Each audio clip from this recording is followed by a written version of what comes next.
Welcome to the Wholehearted Wellness Podcast. As a friendly reminder, the Wholehearted Wellness Podcast is not a substitute to receiving mental and physical support from a licensed wellness provider. We encourage you to speak with your wellness provider prior to trying any therapeutic modalities mentioned on this podcast.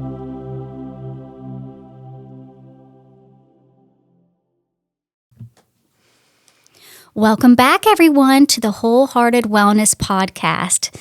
Today, we've got a really special guest, Hailey Verret. She is a licensed counseling social worker. Hailey, thank you so much for being here today. Thank you for having me. Absolutely. So one of Hailey's areas of focus is helping mamas and papas too, I'm sure, through the neonatal and perinatal process. So we were just talking with our friend Mark, who is behind the scenes of this podcast, and he's like, what the heck even is that? So how would you define what neonatal and perinatal is? So perinatal would be the time frame from when we're thinking about trying to conceive, through conception, through pregnancy, through postpartum, and could even span the first couple of years of the baby's life, depending on what's happening in that particular family. Okay. So what would neonatal be? So neonatal would be immediately once the child's born, up until about that first 28 days of life. Okay, that makes sense. I remember you said neonatal is technically a part of perinatal. Yes. So there is so much happening for these sweet mamas during this time. One, preparing to have a baby, learning how to be a parent, but then also just physically and hormonally. What are things that you find a lot of mamas are needing support in during that time? Ooh, where to start? Right? Right. I really like when they come in and they're already thinking about what they want that journey to look like. If I can get them early on, I feel like we're able to better prepare them, equip them, connect them to resources and kind of what they want that healthcare team to look like, which then makes the pregnancy journey a bit smoother. Sure. Right? The labor and delivery process usually a bit smoother, and even setting them up to not struggle in that postpartum period with symptoms of anxiety or depression or panic or OCD. Yeah. Right? Yeah.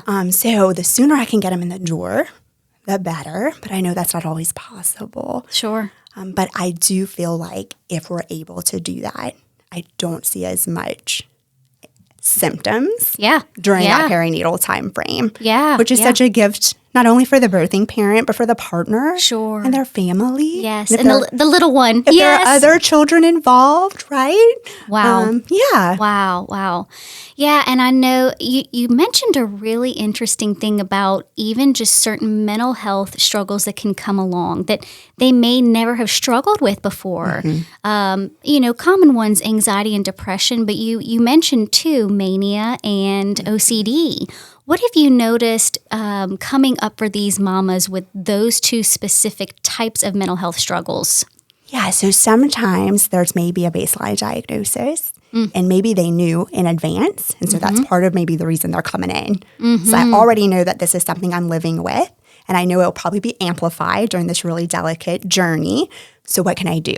Yeah. Or, like you said, Ariel, maybe they didn't know it was there. Yeah. And then this really vulnerable journey, really hormonal journey, right, with lots of ups and downs and curves and twists, brings it out. You know, it's interesting. One of our previous podcasts, we talked with Victoria about medical trauma. And I'm sure these mamas are also probably experiencing or have experienced some of this as well.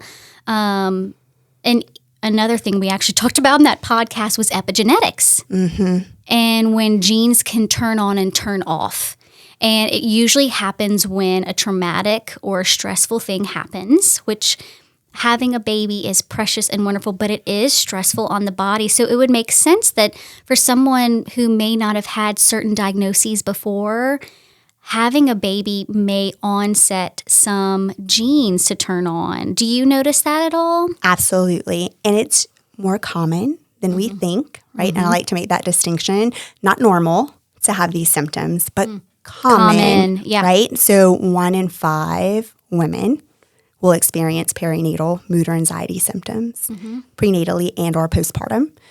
And 1 in 10 partners are dads. So as much as we're not shedding light on moms' mental health experience during the perinatal period, we're really not talking about partners and dads. And so that's something that I'm trying to really shatter the silence on. Yeah. Is you're here in front of me, Mom, and I'm so happy you are, but tell me how your partner's doing. Yeah. You know, one of my favorite stories my dad tells me was when your mom was pregnant, she gained 50 pounds and I gained 30. You know, and it's such a great, it's such a great example of how the partner's experiencing things as well. Yeah.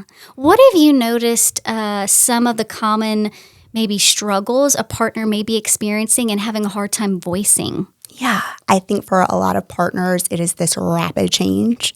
And how do I handle this? How do I support my partner? Absolutely. Yeah. Like, what does this mean for me? What does this mean for us as a couple? I think the shifts that are happening are so significant and they're in such a short time span. We think 9-10 months is long. It's not. No. It is over in a blink of an eye. And all of a sudden, we're home with this little fragile, precious newborn, right? That we've hoped and wanted and wished and prepared for. And nothing can truly prepare us for those sleepless nights, right? And those 2 to 3 hour feedings. And then if mom's breastfeeding or pumping, right, that kind of opens a whole nother layer of this journey that maybe not only mom wasn't fully prepared for, but partner. Yeah. Like, what do you mean? Like, you're going to sit on the couch all day and just breastfeed the baby. Right. What am I supposed to be doing? Right. Where's my place in this? Right. You're the one like truly nourishing our baby. And how do I fit in? Yeah, and I have noticed that sometimes partners having a hard time feeling as connected to the baby as mom is. So I think oftentimes people think, oh, postpartum is going to be up to 6 months at the most, but it's often longer. What would you say is a good time frame for moms and dads and partners to expect for a mom to have potentially some postpartum depression or postpartum symptoms? Great question. So I call the first 12 weeks the 4th trimester. Right? So we have the first, the second, the third, which is what everyone talks about, right? That's the pregnancy journey if we carry to term. But those first 12 weeks of our baby's life at home, that's the 4th trimester. Yeah. That is survival mode. Yeah. That is, how do I clothe it, bathe it, feed it, love it, right? Get it to its doctor's visits. How do I get to my doctor visit? How do I heal what just happened down there to me? Yes. Will I ever be ready to be intimate with my person again, which is a concern for partner too. Like when? Will she? Will I? Will this be okay? Do we do it when the baby's asleep? We don't know. Right? So we're learning so much in the 4th trimester. So definitely that part. But then when we come out of the fog, that's what I like to call it, when the fog is lifting from the 4th trimester and we've kind of stabilized a bit, we've kind of found our footing and we kind of understand what our new roles and responsibilities are, we're still postpartum, right? Because that baby is growing and developing very rapidly. That first year of baby's life is a lot of change, right? They come out little bitty and needing us so much and not giving a whole lot back. Like we're pouring, but not getting a whole lot back. To first birthday. Like we're eating solids. We might be walking. We're trying to talk. We can wave bye. We can blow kisses.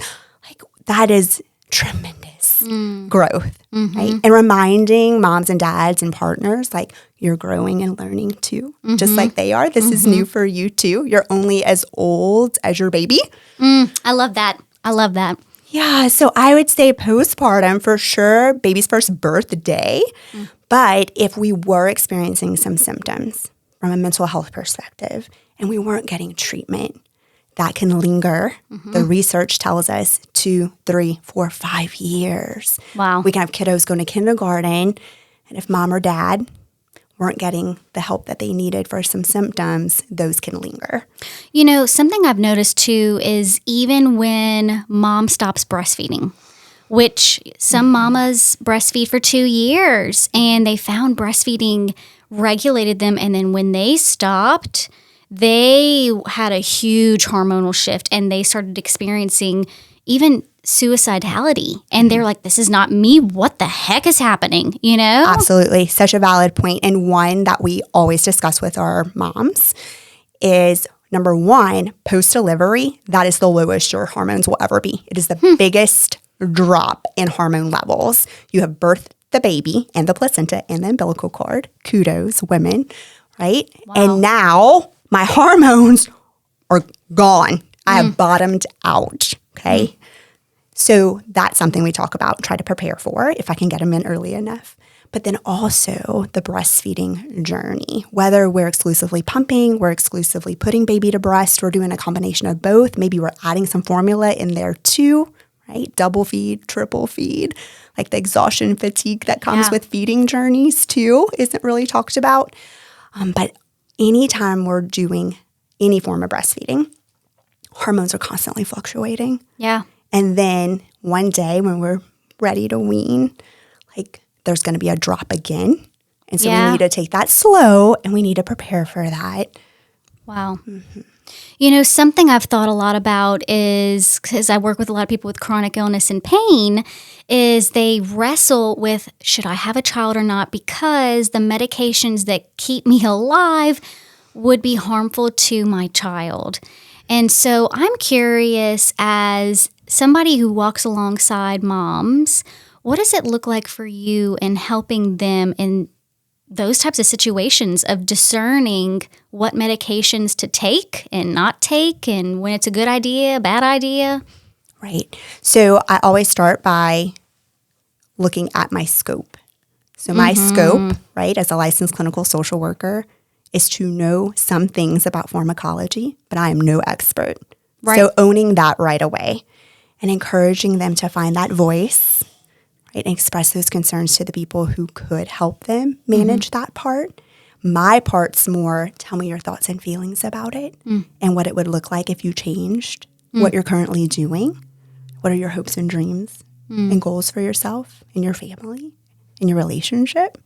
And then let's go and talk to your OBGYN. Yeah. Let's go and talk to your psychiatric medication management provider or your medical medication provider if it's not your OBGYN. Yeah. Right? Yeah. Could we do some preconception counseling with someone in town like maternal fetal medicine, right, who can manage you because you're saying you'd probably already be at higher risk medically, right? So we'd want that person on your team.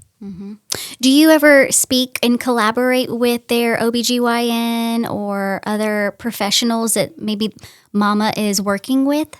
From time to time, yes. And that's my background. I came from Women's and Children's Hospital and then pediatric case management with a Medicaid managed care organization. I did not know this. Yes. That is so cool. How perfect. So perinatal, I mean, it's my heart, right? Mother, baby is my heart and soul. And so I have no problem when there's a need to call up an OBGYN, a maternal fetal medicine specialist, the neonatal intensive care units, and say, this is what's happening. This is what my client's expressing. I really think if we did this, this, and this, it could set them up for success. Yeah. Right? And so often, maybe that's not been shared. Sure. With the medical team, right? Is it fear? Is it, I don't know if they're going to really listen? Is it, I'm scared of what their reaction might be? Right. And they want to, so that makes sense. And even just your role of empowering them that this is your body, this is your baby, and what you want is okay. 100%. And yeah. So I can imagine mama and partner and baby are having a huge team of people around them during this time. Who is usually in their corner or their medical team for them to expect, and who would you also recommend them getting on their team to help them support them as well? So I think if they're coming to me, great, or someone like me, especially if there is any emotional or mental distress that's been happening or is at risk of happening, I want them to have that person in their corner. Then, of course, who would be the person you really want there for delivery from a professional standpoint? Is that going to be OBGYN? Is that going to be a doula? Is that going to be a midwife? Is that going to be a combination of those folks? Are we thinking home birth? Are we thinking a birth center? Are we thinking a hospital? Are there things happening in your life that requires you to pick one over the other. And sometimes it does, and we can have some grief about that. Yeah. And that's okay. I'm there for that part too. That's something I've walked with some clients that weren't planning to have a child, especially after receiving some medical diagnoses. And so their first reaction when finding out they were pregnant was grief. And then they felt shame for that grief. And it's such a huge reminder that does not mean you're going to be a bad mama. Those emotions are so normal. And one of my favorite sayings is that in each new gift, there's a loss. Or in each new loss, there's a gift. You know, like even after marrying your best friend, there's still a loss there. So if you experience some grief, that's normal. So if you found out, oh, wait a minute, I was not planning on having a baby or whatever this is, it's normal and healthy to have that grief. So I understand what you're talking about, and even just the importance of having a mental health professional, even if you don't think you may need it, there's a lot of change, a lot of changes happening. Absolutely. I say that for parents everywhere. Like we think it's physical primarily, but it's also spiritual. It's also mental, emotional, financial, socially. There's going to be shifts happening. Yes. Right? Especially if maybe we're the first out of our friend group to become parents. One thing that I think, now this is me coming from a trauma therapist standpoint, when you have a baby, depending on gender and age, it's going to bring up any unresolved stuff within you, you know? And then you're like, oh, wow, I am responding at a level 10 at this level 2 situation. Maybe I should see a therapist about that. Yeah, and that's why I think I also chose parenthood as one of my specialties in private practice, is they go hand in hand. Oh, yeah. The perinatal period is your birth into parenthood. Right? And so while your child is growing and developing, again, so are you as a parent. And it's not uncommon to be pulled right back to little you. Yes. And how you were parented. And learning how to reparent little you. Yes. Okay. That is precious, because that's a lot of what I'll do with a client too.